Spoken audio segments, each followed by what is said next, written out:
আপনি আপনি বলেছেন যে মসজিদে গিয়ে নারীদের জন্য বা মহিলাদের জন্য জামাতে নামাজ আদায় করা মাকরু, কিন্তু আমি আপনার এই বক্তব্যটার পরিপ্রেক্ষিতে আমি দেখতে পাচ্ছি যে এটা তো বরং মাকরু নয়, কেউ কেউ এটাকে মুস্তাহাব বা এনকারেজ বলতে চান। অনেকে উদাহরণ দিচ্ছেন আয়েশা, যিনি প্রফেটের স্ত্রী ছিলেন, রাদিয়াল্লাহু আনহা, হ্যাঁ আয়েশা রাদিয়াল্লাহু আনহা, উনি ইমামতি করে মেয়েদের নামাজ পড়িয়েছেন, এবং যে জায়গায় আপনি এটা মুকরু বলছেন ওই জায়গায় কেউ মুস্তাহাব বলতে গিয়ে আপনার বক্তব্যের বিরোধিতা করছেন। এটা নিয়ে আপনি যদি আমাদের একটু বলেন। এটা আমি চ্যালেঞ্জ করছি, ওপেন চ্যালেঞ্জ। আম্মা জান আয়েশা রাদিয়াল্লাহু তাআলা আনহা কখনো ইমামতি করেননি, বরং জাকওয়ান ইমামতি করেছিল, পিছনে তিনি নামাজ পড়েছিলেন। সেটা ফরজ নামাজ ছিল না, তারাবিয়ার নামাজ। আপনাকে যে তথ্য দিয়েছে সে ভুল তথ্য দিয়েছে। ওকে, সেটা মেয়েদের নামাজ পড়াটা মুস্তাহাব কিনা? এক। দ্বিতীয় হচ্ছে আল্লাহর হাবিব সাল্লাল্লাহু আলাইহি ওয়াসাল্লামের নূরের জামানায় মসজিদ নববীতে মহিলাদেরকে অ্যালাউ করা হতো, তারা নামাজে আসতেন। কিন্তু আল্লাহর হাবিব সাল্লাল্লাহু আলাইহি ওয়াসাল্লাম মহিলাদেরকে নিরুৎসাহিত করেছিলেন, নিষেধ করেননি। কারণ মহিলাদেরও দিন শেখা বাকি ছিল এবং আল্লাহর হাবিব সাল্লাল্লাহু আলাইহি ওয়াসাল্লামের কাছে ওহী আসতো, সেজন্য মহিলাদের নিষেধ করা হতো না, তারা মসজিদে আসতেন। হযরত ওমর রাদিয়াল্লাহু তাআলা আনহু তার খেলাফতের সময় বলেছেন মহিলাদের জন্য ঘরেই নামাজ পড়াটা উত্তম। তখন প্রচুর পরিমাণ সাহাবী উপস্থিত ছিলেন, তারা হযরত ওমরের এই কাজে কেউ বাধা দেননি। সেজন্য মহিলাদের মসজিদে আসাটা হারাম নয়, মাকরু বলা হয়েছে জামাতে আসা। কারণ আম্মাজান আয়েশা রাদিয়াল্লাহু তাআলা আনহা নিজেও বলেছিলেন যে বর্তমানে মানে ১৫০০ বছর আগেই আম্মাজান আয়েশা বলেছেন যে এখন মহিলাদের মসজিদে না আসাই উচিত ফিতনার এই সময়। তো ১৫০০ বছর আগে যদি ফিতনার আশঙ্কা করে আম্মাজান আয়েশা মসজিদ নববীতে মহিলাদের আসাটাকে নিরুৎসাহিত করে থাকেন, তাহলে হযরত ওমর রাদিয়াল্লাহু তাআলা আনহুর সিদ্ধান্তটা সঠিক ছিল। আর বর্তমান যুগে সেটা আমরাও নিরুৎসাহিত করি, এজন্যই মাকরু বলি। মাকরু মানে হারাম নয়, খুব কঠিনভাবে নিষিদ্ধ নয়, জাস্ট নিরুৎসাহিত করা। আপনি মাকরু ফতোয়াটা কোথায় পেলেন? আর আপনি যে বলছেন যে আয়েশা রাদিয়াল্লাহু আনহা এটা পড়েন নাই, কিন্তু আমি এখন যেটা দেখতে পাচ্ছি যে ওমেন প্রেইং ইন কংগ্রেগেশন এবং দেমসেলস, এটা মাদিনা বলে একটা পিরিয়ডিক্যালস বাইরে হয় মাদিনা ইউনিভার্সিটি থেকে, সেইখান থেকে একজন বলতেছেন যে এটা পড়ছেন। আমি তো এটা সত্য বিচার করতে পারবো না। আয়েশা রাদিয়াল্লাহু তাআলা আনহা ইমামতি করেননি, তিনি জাকওয়ান ওনার খাদেমের পিছনে নামাজ পড়েছেন। সেটা ফরজ নামাজ ছিল না, তারাবিহের নামাজ ছিল। জি, এটা বুখারী শরীফের হাদিস। আমাকে সময় দিলেন, বের করে দিব। আচ্ছা ঠিক আছে, আপনি কি এইটা একটু বলবেন যে মাকরুটা আপনি কোথায় পেলেন? এটা হানাফিদের সর্বসম্মত মত। হানাফিদের সর্বসম্মত মত যে মেয়েদের মসজিদে গিয়ে নামাজ পড়াটা মাকরু। জামাতে হজের সময় ওটা ভিন্ন বিষয়। ওইটা ভিন্ন বিষয়, ফরজ, হজটা ফরজ, এবং সেখানে নামাজ আদায় করা ওই সময় মেয়েরা জামাত আদায় করতে ওটা ওরা করতে পারবে, কিন্তু পরে আর এমনিতে নরমালি আর পারবে না। পারবে না মানে বললাম তো নিরুৎসাহিত করা হয়েছে, তারা ঘরে পড়বে, ঘরে পড়াটাই উত্তম। এটা যদি মাকরু হইতো তাহলে কি হজের সময় এটা পড়াটা জায়েজ থাকতো?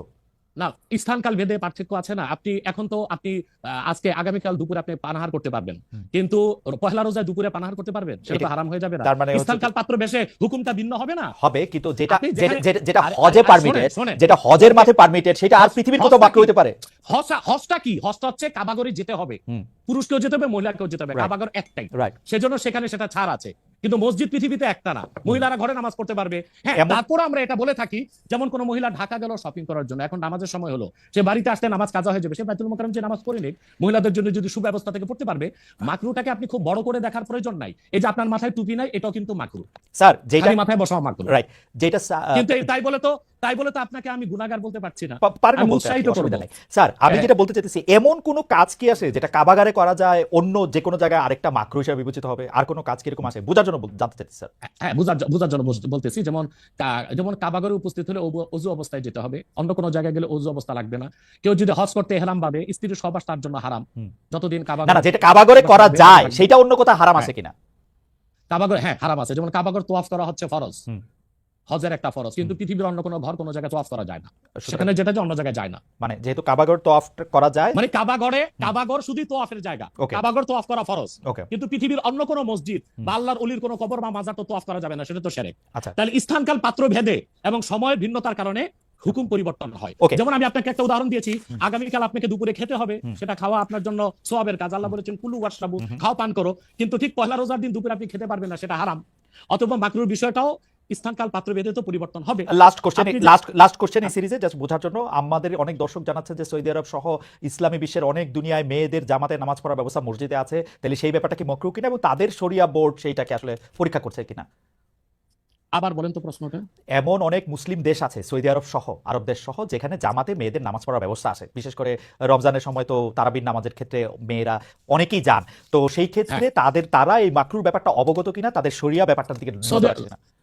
আপনি হয়তো ভুলে গেছেন আমার উত্তরটা, হানাফি মাযহাব মতে মাকরু। আমরা যেহেতু মাযহাব হানাফি মানি, এই জন্য মাকরু, কিন্তু সৌদি আরবে হানাফি মাযহাব না, হাম্বলি মাযহাব, সেখানে মাকরু না। আচ্ছা, মানে হানাফি মাযহাব মতে মাকরু। ওকে, আমি পরের আপনার আপনার বক্তব্যটা নিশ্চয়ই অন্য আলেমরাও শুনেছেন, তারা তাদের মতো করে তারা ব্যাপারটা বিবেচনা করে দেখবেন। আমরা এটা শুনলাম।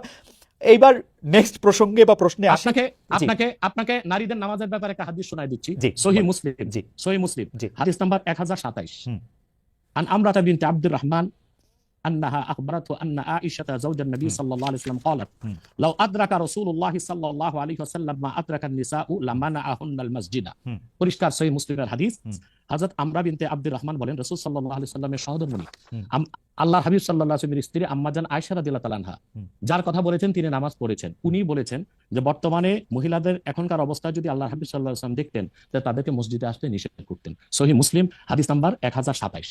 আপনি সেই স্কলারদেরকে বলেন এই হাদিসটার জবাব আমাকে দিতে। ওকে, তার মানে মানে তার মানে আমি আমি তার আমি মানে আসলে তার জি মানে আমি শেষ করি জি শেষ করি জি তার মানে হচ্ছে মহিলাদেরকে মাকরু বলার দ্বারা হানাফি মাযহাবও যে নিষেধ করা হয়েছে, কঠিন নিষেধ না, হুম, মানে নিরুৎসাহিত করা হয়েছে।